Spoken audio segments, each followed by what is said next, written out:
Hi friends, எல்லாருக்கும் வணக்கம். வாங்க இன்றைக்கி ஒரு அன்பாக்சிங் வீடியோ பார்த்துலாம். நான் மீஷோவில் வாங்கின ப்ளவுஸ், ரெடிமேட் ப்ளவுஸுடைய ரிவ்யூ தான் இது. இந்த ப்ளவுஸ் வந்து பார்த்திங்க அப்படின்னா ரொம்ப டிரான்ஸ்பரண்ட்டாக ரொம்ப சூப்பராக இருக்குங்க. அதாவது வந்து இப்போ ட்ரெண்டிங்கில் போயின்னு இருக்கிறது வந்து இந்த பஃப் கை வச்சது தான். பஃப் கை வந்து பார்த்திங்க அப்படின்னா ரொம்ப அருமையாக இருக்குது பாருங்கள். இந்த மாதிரி வந்து நல்லா டிரான்ஸ்பரண்ட்டாக பஃப் கை விருப்பப்படுறவங்க இந்த மாதிரி கூட வாங்கிக்கலாம். நல்லா சூப்பராக இருக்குது. நல்ல இந்த மாதிரி வந்து பார்த்திங்க அப்படின்னா உங்களுக்கு ஒரு லேஸ் ஒர்க்கும் கொடுத்துருக்காங்க. டிசைன்ஸ் ரொம்ப சூப்பராக இருக்குது. இந்த ஜரி ஒர்க்குமே அவ்வளோ அழகாக பண்ணியிருக்காங்க. இது எல்லா சாரீக்குமே வந்து வேர் பண்ணிக்கலாம்.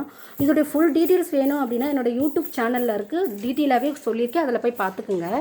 இப்போ வந்து பார்த்திங்க அப்படின்னா இந்த மாதிரி தான் நான் வாங்கியிருக்கேன். உங்களோட கரெக்டான சைஸ் கொடுத்து இந்த மாதிரி வாங்கிக்கிட்டீங்க அப்படின்னா உங்கள் எல்லா சாரீக்குமே வந்து வேர் பண்ணுறதுக்கு ரொம்ப சூப்பராக இருக்கும். பஃப் கை விருப்பப்படுறவங்க இந்த மாதிரி வாங்கி நீங்கள் வேர் பண்ணிக்கோங்க. ரொம்ப சூப்பரான இந்த ப்ளவுஸுடைய ரேட்டு வந்து பார்த்திங்க அப்படின்னா நான் வாங்கினது வந்து 130க்கு வாங்கியிருக்கேன். இந்த அமௌண்ட்டுக்கு இது